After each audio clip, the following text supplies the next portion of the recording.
Halo Sobat Desa, selamat datang di channel Kemal Pasya.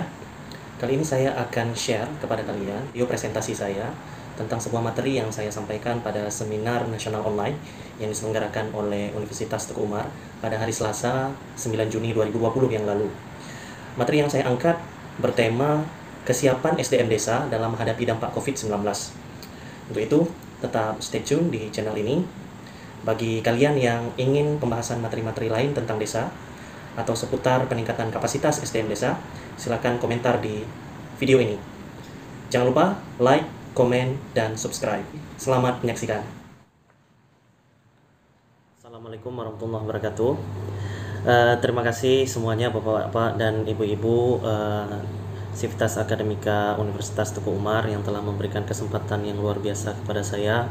Ini sungguh kesempatan yang langka bisa bersama-sama berdiskusi dengan salah seorang dosen dari Universitas Gadjah Mada, Bapak Ari Sujito. Salam kenal, Pak. Kemudian Bapak Kepala Dinas Pemberdayaan Masyarakat dan Kampung Provinsi Aceh, Pak Zahari.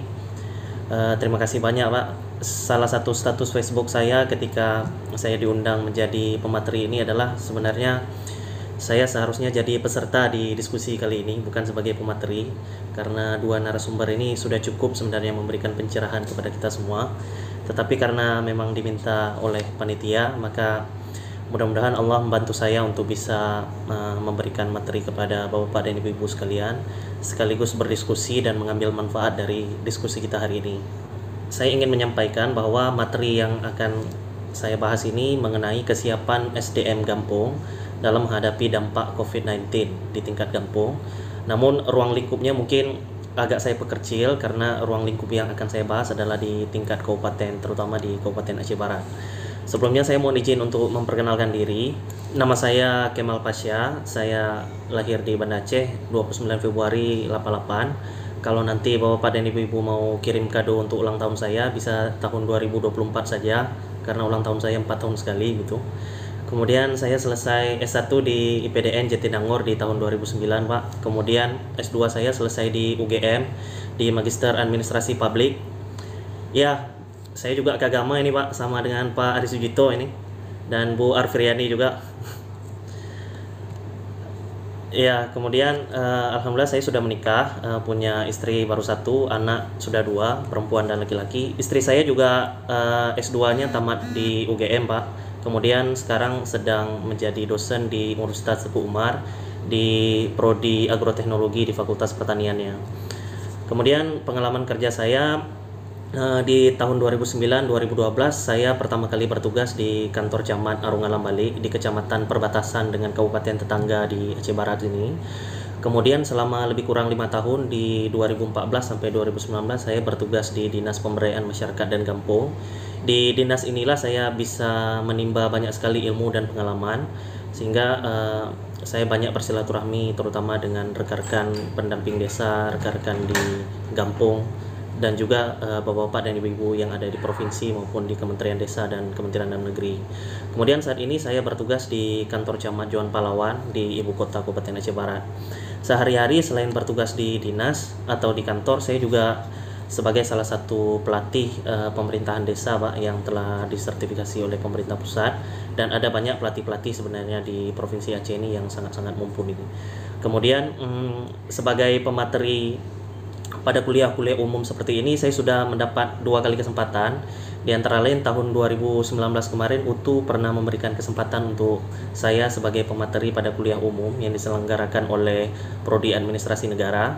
Kemudian juga di bulan Ramadan kemarin baru-baru ini Universitas Umsiah melalui Prodi Ilmu Pemerintahan juga menyelenggarakan kuliah tamu jarak jauh dan saya salah satu narasumber di sana.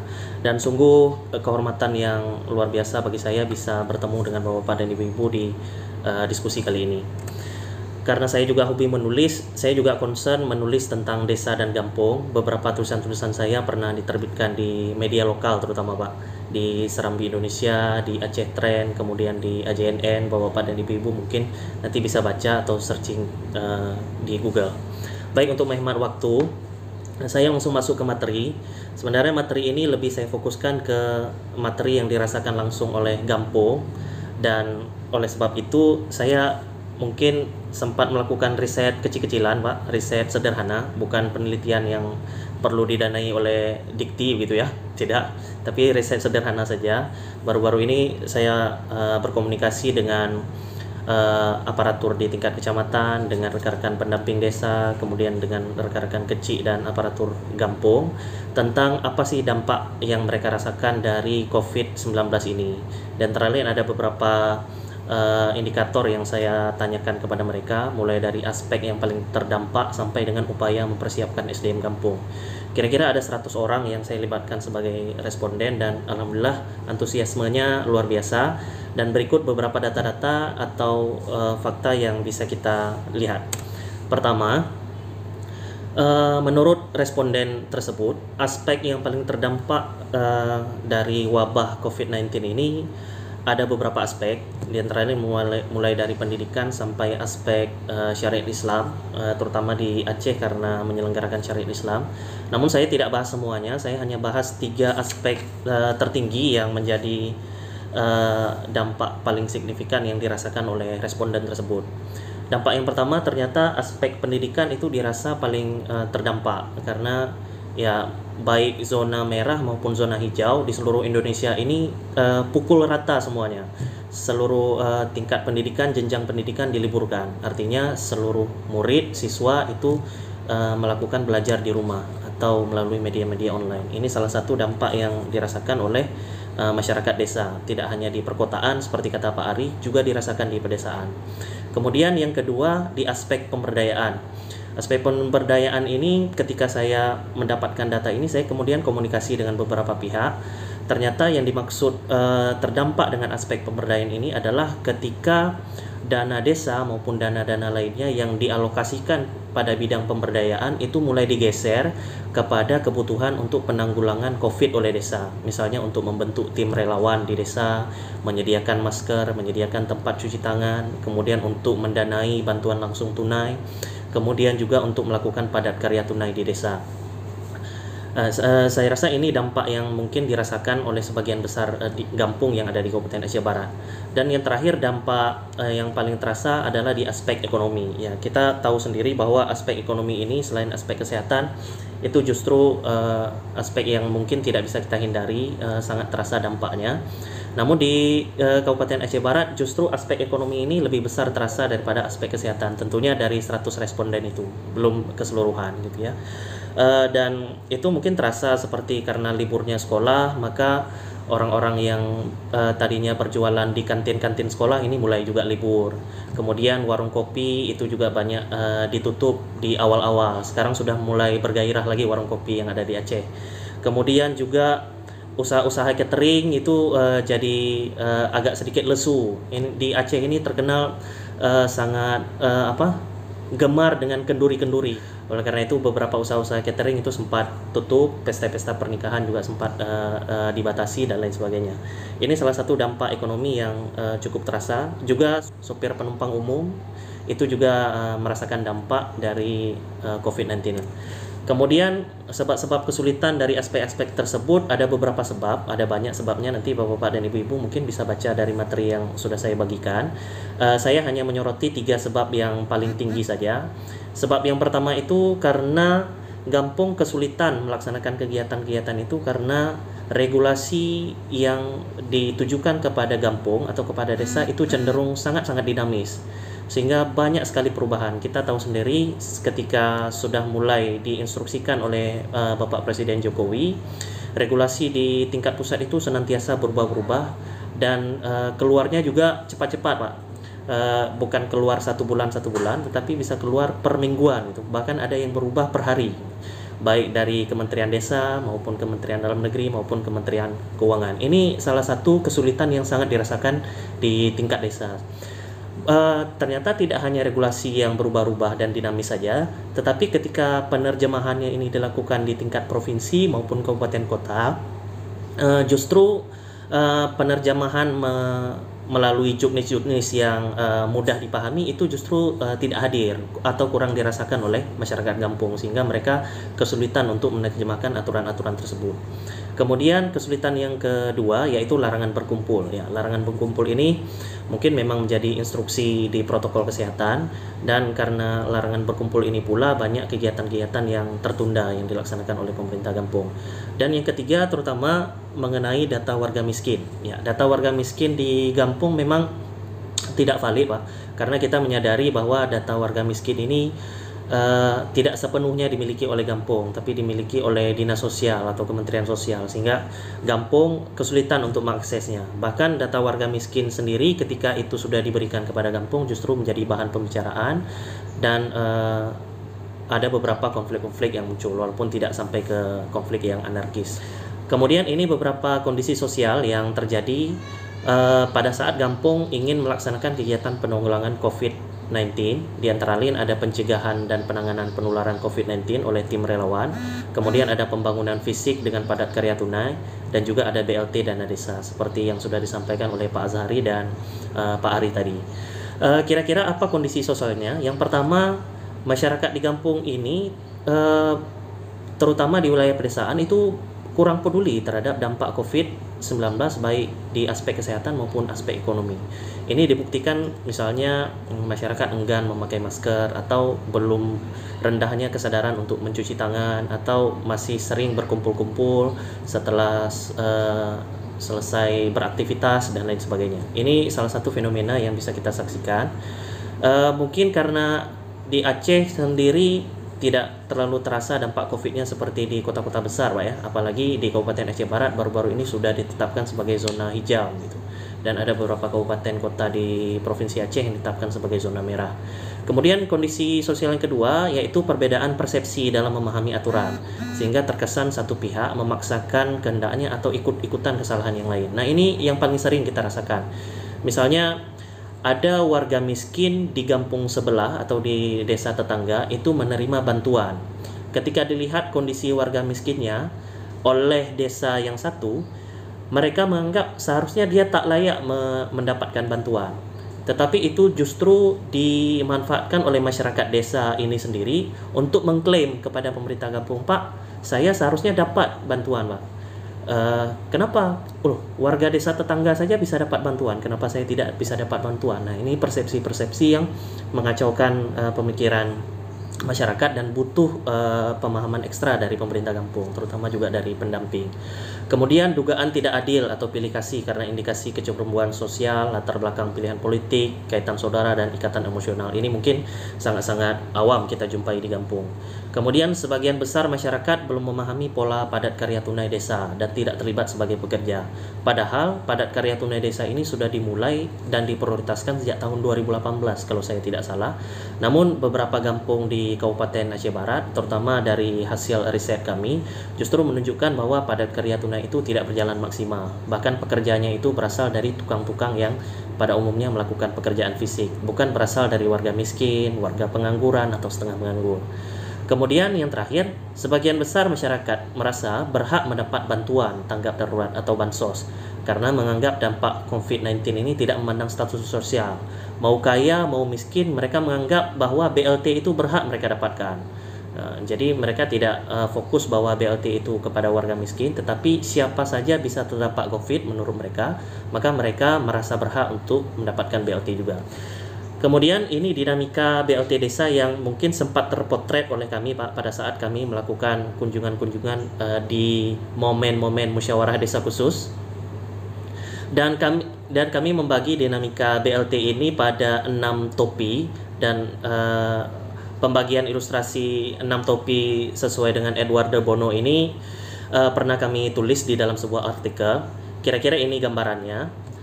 Dan alhamdulillah dari dinamika BLT dana desa ini sampai dengan hari ini di Kabupaten Aceh Barat sudah tersalur sebanyak 184 kampung BLT dari 322 kampung yang ada di Kabupaten Aceh Barat, dengan jumlah keluarga penerima manfaat itu sekitar 7.500 KK, dan hingga saat ini total BLT yang sudah disalurkan sekitar 4,5 miliar. Memang tentu pasti banyak dinamika-dinamika yang kita rasakan, terutama pada saat pendataan dan musyawarah desa khusus dalam rangka penetapan keluarga penerima manfaat. Namun ini menjadi bahan pembelajaran terutama buat Gampung dan juga buat kabupaten, bagaimana caranya ke depan kita perlu aware terhadap kedaulatan data kemiskinan di tingkat kampung, sehingga bukan tidak mungkin bisa diupayakan peluang-peluang untuk pelaksanaan analisa kemiskinan partisipatif. Misalnya kalau mungkin Bapak-bapak dan Ibu-ibu pernah tahu, analisa kemiskinan partisipatif ini pernah dilaksanakan di Kabupaten Banyuwangi, Kabupaten Situbondo, bahkan di beberapa kabupaten kota di Aceh juga pernah melaksanakan hal itu. Ini untuk menjamin bahwa keterlibatan masyarakat itu sangat-sangat diprioritaskan. Misalnya masyarakat itu dilibatkan untuk menentukan kriteria warga miskin di luar data DTKS itu seperti apa sih. Nah, mereka diminta untuk terlibat di dalamnya untuk menentukan kriteria. Kemudian pada saat selesai pendataan, proses verifikasi dan validasi itu juga dilibatkan masyarakat, sehingga semuanya berhak untuk mengajukan siapa warga miskin yang berhak untuk mendapatkan bantuan, dan semua masyarakat juga berhak untuk memprotes atau mengajukan gugatan bahwa daftar yang dikeluarkan ini seharusnya mereka tidak layak mendapatkan bantuan, tetapi juga disertai dengan bukti-bukti yang jelas. Ini kira-kira dinamika BLT yang bisa terpotret selama ini ketika kami turun ke lapangan. Kemudian dari dinamika aspek yang terdampak serta sebab-sebab kesulitan tersebut, kami menilai bahwa sesungguhnya kesiapan SDM di tingkat kampung ini sangat-sangat dibutuhkan untuk menyelesaikan persoalan-persoalan tersebut. Memang tidak hanya berpangku tangan pada pemerintah kampung saja, tetapi kekuatan sosial masyarakat, kekuatan gotong royong, kerjasama lintas sektor ini juga sangat-sangat penting. Di riset saya juga saya tanyakan kapasitas minimal apa yang seharusnya dimiliki oleh pemerintah kampung, terutama dalam menghadapi bencana seperti COVID-19 ini. Dari 1, 2, 3, 4, 5 indikator, 2 aspek terbesar atau tertinggi menurut responden adalah kapasitas mengenai kepemimpinan dan kebencanaan serta kapasitas teknis administrasi. Ini penting menurut responden karena seperti kapasitas kepemimpinan dan kebencanaan ini perlu dimiliki oleh SDM di pemerintah kampung, seperti kapasitas terkait teknik pengorganisasian masyarakat, manajemen konflik atau teknik penanganan masalah, kemudian juga teknik untuk menangani risiko-risiko kebencanaan. Karena ini menjadi bahan pembelajaran juga buat kita, tidak hanya pada saat bencana COVID-19 ini melanda seluruh Indonesia, namun ketika bencana-bencana lainnya juga terjadi di kampung. Seperti baru-baru ini di Aceh pernah terjadi banjir, kemudian ada angin topan dan lain sebagainya. Kemudian kapasitas teknis dan administratif itu juga dibutuhkan, seperti kapasitas untuk mengerjakan kegiatan-kegiatan yang sifatnya pengelolaan keuangan. Di sini Gampung dituntut sangat responsif terhadap perubahan anggaran. Karena seperti kita tahu, Pak Azhari juga sudah sampaikan bahwa dana desa ada yang dikurangi, kemudian dana desa diperintahkan untuk dilakukan refocusing dan realokasi kepada kegiatan penanggulangan COVID. Nah, di sini Gampung dituntut sangat-sangat responsif untuk bisa segera memenuhi kebutuhan masyarakat, terutama terkait dengan perubahan anggaran di tingkat kampung. Kemudian apa saja upaya yang selama ini sudah dipersiapkan dalam rangka untuk mempersiapkan SDM Gampung yang handal tadi. Mulai dari tingkat pusat sampai tingkat desa itu sudah terbagi peran-peran mereka. Mulai dari tingkat pusat itu seperti melaksanakan kegiatan TOT kepada aparatur sipil negara, kemudian melaksanakan sertifikasi pelatihan. Kemudian di provinsi juga sudah dilaksanakan berbagai macam pelatihan, baik pelatihan kepada kecil maupun kepada aparatur kampung yang lain. Kemudian di kabupaten kota juga sudah terlaksana pelatihan. Dan saat ini di kabupaten kota seperti di Aceh Barat sudah terbentuk Pembina Teknis Pemerintah Desa atau PTPD. PTPD ini kedudukannya Bapak Ibu sekalian berada di kecamatan, dan PTPD inilah yang sangat dekat kedudukannya dengan pemerintah kampung dalam rangka melaksanakan pembinaan dan pengawasan. Tentu saja bekerja sama juga dengan pendamping desa atau pendamping lokal desa yang ada di kampung. Sementara di tingkat desa sendiri itu juga perlu untuk dilaksanakan kegiatan-kegiatan pelatihan, baik pelatihan bagi pemerintah kampung, pelatihan bagi lembaga kemasyarakatan, pelatihan bagi lembaga adat, dan juga pelatihan bagi masyarakat. Ada beberapa contoh menarik yang sudah dilakukan di Aceh Barat. Misalnya ada yang namanya PBMAD. PBMAD itu adalah pembelajaran mandiri aparatur desa, di mana desa bisa menentukan sendiri kebutuhan prioritas pelatihannya seperti apa, atau kebutuhan kapasitas yang harus dia miliki itu seperti apa. Kemudian mereka bisa merencanakan kegiatan pelatihannya sendiri dengan melibatkan masyarakat. Kemudian juga ada SAG. SAG itu adalah Sekolah Anggaran Kampung, Pak. Sekolah Anggaran Kampung ini seperti media belajar warga masyarakat, di mana warga masyarakat itu dididik supaya bisa menyusun anggarannya sendiri sesuai dengan kebutuhannya secara inklusif. Kegiatan ini dilaksanakan oleh BPD, Badan Permusyawaratan Desa, atau di Aceh dikenal dengan istilah Tuhapet. Nah, ini sebuah kegiatan yang sangat partisipatif menurut kami, dan alhamdulillah sudah dilaksanakan di berbagai kampung yang ada di Kabupaten Aceh Barat. Itu beberapa upaya-upaya. Namun selain upaya-upaya yang sudah dilakukan maupun yang sedang dilakukan, tentu saja pemerintah, baik pemerintah desa maupun pemerintah supradesa menghadapi beberapa tantangan. Misalnya, di tingkat desa itu minat masyarakat terhadap kegiatan pelatihan itu cenderung rendah. Ya, jujur saja kita katakan bahwa minat masyarakat pasti lebih besar kepada kegiatan-kegiatan yang sifatnya fisik dibandingkan kegiatan-kegiatan yang non-fisik. Itu sangat jelas terlihat. Padahal prioritas dana desa di tahun 2020 ini untuk kegiatan-kegiatan pelatihan pemberdayaan masyarakat itu sangat-sangat banyak. Ada 58 jenis kegiatan pelatihan yang bisa dilaksanakan di tingkat kampung. Kemudian juga tantangan lainnya adalah potensi penyalahgunaan kewenangan kampung karena ada kegiatan-kegiatan titipan dari oknum-oknum tentunya. Kemudian potensi tindak pidana korupsi dana desa cukup besar, di mana ada beberapa kasus yang terpotret oleh ICW. Kemudian juga ada penawaran BIMTEK, Diklat, dan lain sebagainya dari lembaga-lembaga yang tidak terakreditasi dan tidak memiliki kapasitas. Ini tentunya selain menghambur-hamburkan uang, juga tidak memberikan jaminan sepenuhnya bagi aparatur desa untuk bisa menguasai kapasitasnya sendiri. Kemudian yang selanjutnya masih cenderung orientasi kepada pengetahuan, belum maksimal orientasi terhadap skill dan sikap peserta pelatihan. Ya, pengetahuan penting, informasi, melek aturan, melek teori dan lain sebagainya itu penting. Namun ketika sampai di desa, skill atau keterampilan dan sikap yang ditunjukkan oleh aparatur kampung itu justru lebih penting. Bagaimana keterampilan pemerintah kampung mengelola penanganan masalah yang ada di tengah-tengah masyarakat, bagaimana keterampilan kampung melakukan manajemen konflik misalnya, bagaimana keterampilan kampung mengatasi bencana yang sudah terjadi, melakukan tanggap darurat bencana. Demikian juga bagaimana sikap kampung ketika melakukan komunikasi dengan warga, bagaimana sikap aparatur kampung ketika memberikan penjelasan terkait BLT sehingga mudah dipahami oleh warga dan lain sebagainya. Ini tantangan menarik yang mungkin butuh kerja keras. Dan yang terakhir, banyak terindikasi pemburu rente dari oknum-oknum dengan cara memanfaatkan kegiatan-kegiatan yang ilegal. Ini tentunya perlu kita waspadai sehingga dana desa ini betul-betul dimanfaatkan dengan efektif dan efisien, terutama dalam rangka pemberdayaan masyarakat melalui kegiatan pelatihan. Dan di beberapa slide terakhir saya tampilkan kepada Bapak Ibu sekalian bagaimana desa berupaya untuk mempersiapkan SDM kampung berbasis kebutuhan dan partisipasi masyarakat.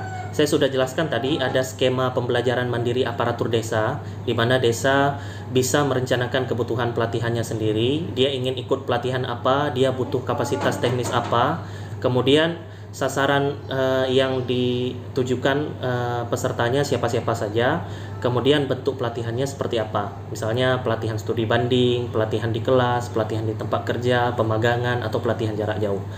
Namun lebih daripada itu, yang menarik adalah pola pelaksanaan kegiatan pelatihan ini kita bisa melibatkan masyarakat, sehingga minat masyarakat terhadap kegiatan pelatihan, baik pelatihan kepada aparatur kampung maupun pelatihan kepada masyarakat, itu akan semakin meningkat. Caranya bagaimana? Caranya dengan membuka seluas-luasnya partisipasi masyarakat, seperti melibatkan masyarakat menjadi sekretariat panitia pelatihan misalnya, atau melibatkan masyarakat sebagai penyedia konsumsi ketika pelaksanaan kegiatan pelatihan, atau melibatkan masyarakat atau usaha-usaha yang ada di kampung sebagai penyedia alat dan bahan kelengkapan pelatihan, atau justru melibatkan masyarakat sebagai penyedia tempat pelatihan, penyedia transportasi misalnya kalau ada studi banding, atau penyediaan promosi dan tempat wisata kalau ada studi tur pelatihan misalnya, dan lain sebagainya. Ini tentunya akan menarik minat masyarakat sehingga kegiatan-kegiatan seperti ini bisa tumbuh lebih banyak dibanding kegiatan-kegiatan fisik saja, dan dana desa juga bisa berputar di kampung. Kalau seandainya kegiatan-kegiatan pelatihan itu cenderung dibuat di luar, itu juga tidak jadi masalah, tetapi dana desa itu justru kembali lagi keluar, bukan beredar di tengah-tengah masyarakat. Ini tentunya tujuan atau semangat Undang-Undang Desa ini perlu kita pertahankan. Kemudian yang terakhir, bagaimana peran kampus dan akademisi terhadap mempersiapkan SDM desa dalam menghadapi bencana baik COVID-19 maupun bencana-bencana lain, ada salah satu platform menarik yang sudah dibangun oleh pemerintah Indonesia bekerja sama dengan Kompak, yaitu Universitas Membangun Desa. Mungkin Utu barangkali pernah mendengar atau justru mungkin pernah memanfaatkan fitur-fitur ini, Universitas Membangun Desa. Ini fitur menarik atau platform menarik yang bisa membantu peningkatan SDM desa maupun kegiatan-kegiatan seperti pengabdian dan pelatihan. Saya sedikit merumuskan beberapa kegiatan pengabdian dan penelitian yang mungkin bisa menjadi topik atau ditindaklanjuti berikutnya oleh pihak-pihak kampus atau akademisi. Misalnya era COVID-19 ini, ketahanan pangan itu kan sangat dibutuhkan, terutama untuk menjaga ketersediaan stok pangan di tengah-tengah masyarakat. Oleh karena itu, pengabdian mengenai ketahanan pangan atau lumbung pangan atau bagaimana menyediakan subsidi kebutuhan pokok bagi masyarakat miskin yang murah dan mudah untuk diakses, itu justru sangat menarik untuk kita lakukan tindak lanjutnya. Kemudian yang kedua, seperti yang disampaikan oleh Pak Azhari tadi, sebagaimana praktek yang dilakukan di NTT, kita juga bisa mendorong desa untuk menyusun bisnis masa bencana. Misalnya sekarang ini kan sudah ada peta ya, bisnis apa yang jatuh ketika masa COVID-19 dan bisnis apa yang meningkat ketika masa COVID-19. Ada beberapa bisnis yang saya kutip dari berbagai sumber, di antara lain bisnis yang mungkin bisa dimanfaatkan oleh desa itu seperti bisnis pertanian. Ya, bisnis pertanian seperti yang Pak Azhari contohkan tadi, menjual kembali hasil pertanian dari masyarakat. Kemudian e-commerce ini sangat populer sekarang. Kemudian teknologi dan komunikasi, ya seperti yang kita rasakan sekarang ini. Kemudian perlindungan kesehatan, bisnis makanan, kemudian penyediaan barang dan jasa medis. Kebutuhan masker, kebutuhan tempat cuci tangan, kebutuhan hand sanitizer, itu mungkin menjadi barang yang bisa diproduksi di tingkat desa melalui badan usaha milik desa. Kemudian pembenahan data kemiskinan ini juga menarik untuk dicermati, karena salah satu upaya yang mungkin bisa kita lakukan bersama adalah analisa kemiskinan partisipatif. Sehingga data kemiskinan itu tidak hanya valid saja tujuannya, tetapi data kemiskinan ini benar-benar dimiliki oleh Gampung, bukan hanya dimiliki oleh pemerintah pusat saja gitu. Kemudian penelitian yang mungkin bisa dimanfaatkan atau bisa diteliti lebih lanjut seperti progres padat karya tunai yang dilaksanakan oleh desa, kemudian model analisa kemiskinan partisipatif, kemudian manfaat dari dana bergulir atau simpan pinjam dari BUMG. Khususnya di Aceh Barat, kita punya program pemberdayaan ekonomi masyarakat yang dilaksanakan oleh BUMG. Nah, sejauh apa program ini bisa memberikan dampak signifikan terhadap peningkatan ekonomi masyarakat, ini juga bisa dilakukan penelitian lebih lanjut.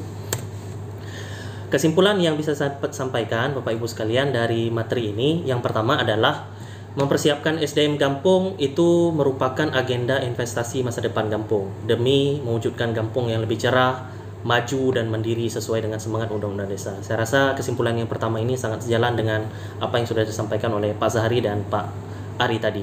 Kemudian yang kedua, kita tentu saja mengetahui bahwa bencana ini terkadang tidak dapat dipastikan atau tidak dapat diprediksi kapan terjadinya, baik bencana alam maupun bencana non-alam. Tetapi satu hal yang pasti yang bisa dilaksanakan di tingkat kampung melalui upaya kita bersama, yaitu kita dapat mempersiapkan SDM kampung sejak dini agar mereka lebih siap untuk menghadapi bencana. Kemudian selain peningkatan kapasitas, pelatihan-pelatihan, BIMTEK dan lain sebagainya, saya rasa sikap yang perlu ditumbuhkan oleh pemerintah Gampung itu justru lebih penting dibandingkan skill atau pengetahuan yang sudah mereka miliki. Di antara lain sikap adaptif. Sikap adaptif ini sikap cepat menyesuaikan dengan perubahan-perubahan. Karena perubahan ini sungguh sangat cepat ketika ada terjadi pandemi seperti ini. Kemudian proaktif. Ya, proaktif ini juga penting untuk dimiliki oleh pemerintah Gampung karena terkadang aturan-aturan itu tidak sampai keseluruhan atau penjelasan itu tidak sampai secara menyeluruh kepada pemerintah Gampung, sehingga Gampung perlu untuk proaktif mencari penjelasan-penjelasan tersebut, mencari sumber-sumber yang sangat valid. Kemudian melek teknologi, tidak dapat dipungkiri teknologi sudah menjadi barang yang sangat primer di masa-masa pandemi sekarang ini, dan Gampung mau tidak mau harus menguasai teknologi. Kemudian memudahkan hal yang sulit. Nah, ini hal yang mungkin jarang dilakukan baik di tingkat kampung maupun di tingkat daerah, di mana ketika ada regulasi-regulasi yang dinamis, yang berubah-berubah, pemahaman masyarakat itu sangat beragam. Pemahaman pemerintah kampung juga sangat beragam. Nah, tugas kita adalah bagaimana bisa menerjemahkan aturan-aturan tersebut yang sangat dinamis, yang terkesan tumpang tindih, menjadi penjelasan yang mudah untuk dipahami dan juga mudah untuk dilakukan oleh pemerintah kampung, sehingga menumbuhkan motivasi mereka bahwa ini bukan pekerjaan sulit sebenarnya, tetapi pekerjaan yang memang bisa dilaksanakan secara bersama-sama. Kemudian transparan, ya tentu saja dengan hadirnya pendataan warga miskin untuk kepentingan BLT, transparansi itu sangat-sangat dibutuhkan sehingga semuanya bisa menjadi terbuka dan semuanya bisa saling koreksi satu sama lain. Kemudian paham sensitivitas warga. Nah, ini juga penting karena ketika berdiskusi di tingkat kampung, kegiatan-kegiatan yang berkenaan dengan uang itu sangat-sangat sensitif sehingga penjelasan-penjelasan dari pemerintah kampung maupun dari pemerintah kabupaten itu harus lebih akurat dan memahami sensitivitas warga. Komunikatif dan cermat menjaring modal sosial itu juga salah satu sikap yang mungkin perlu ditumbuhkan. Saya kira demikian materi yang bisa saya sampaikan. Terakhir, sebagai closing statement, beberapa waktu yang lalu saya pernah membuat sebuah status di Facebook bahwa kita di Indonesia bahkan di Aceh sudah menyambut untuk masa new normal atau yang saya sebut dengan kelumrahan baru. Maka saya berpendapat bahwa yang pertama, pada masa new normal ini atau kelumrahan yang baru ini, pemerintah desa yang berani mandiri menurut saya adalah pemerintah desa yang berani berargumentasi untuk mempertahankan hasil musdes dan melindunginya dari sentuhan nuansa politik pemecah belah, dari coretan evaluasi jalur birokrasi dengan selera dalil yang subjektif, dan dari korporasi yang seolah untung tetapi buntung. Kita tahu musdes terkait dengan penetapan BLT itu merupakan dasar tertinggi untuk menetapkan penerima manfaat, namun jangan sampai musdes ini dikacaukan dengan pemikiran-pemikiran yang sangat-sangat subjektif atau politik pemecah belah. Kemudian yang kedua, kesimpulan saya atau closing statement saya, masyarakat desa yang berani mandiri menurut saya adalah masyarakat desa yang berani berbeda dengan masyarakat desa tetangga, tidak latah ikut-ikutan dengan sesuatu yang tidak jelas sumbernya atau bahkan jelas-jelas menyalahi aturan, dan menghindari mengeluh dengan kalimat semacam awak gampungnya jet pegat lagenya pakan tematanya hanjet, atau kalau kita terjemahkan dalam bahasa Indonesia, gampung sebelah, desa sebelah bisa buat seperti itu, mengapa kita tidak? Ya, ini satu pemikiran yang perlu dibangun. Jangan sampai kita justru mendukung kesalahan atau membenarkan kesalahan yang dilakukan oleh desa tetangga dan menjadi kebiasaan di tingkat kampung, bukan membenarkan yang biasa tetapi membiasakan yang benar. Ini kira-kira sikap yang perlu ditimbulkan terutama di masa pandemi Covid ini. Mudah-mudahan materi dari saya bermanfaat dan bisa menginspirasi semua orang pada diskusi hari ini. Terima kasih. Lebih dan kurang saya mohon maaf. Wabillahi taufiq wal hidayah. Assalamualaikum warahmatullahi wabarakatuh.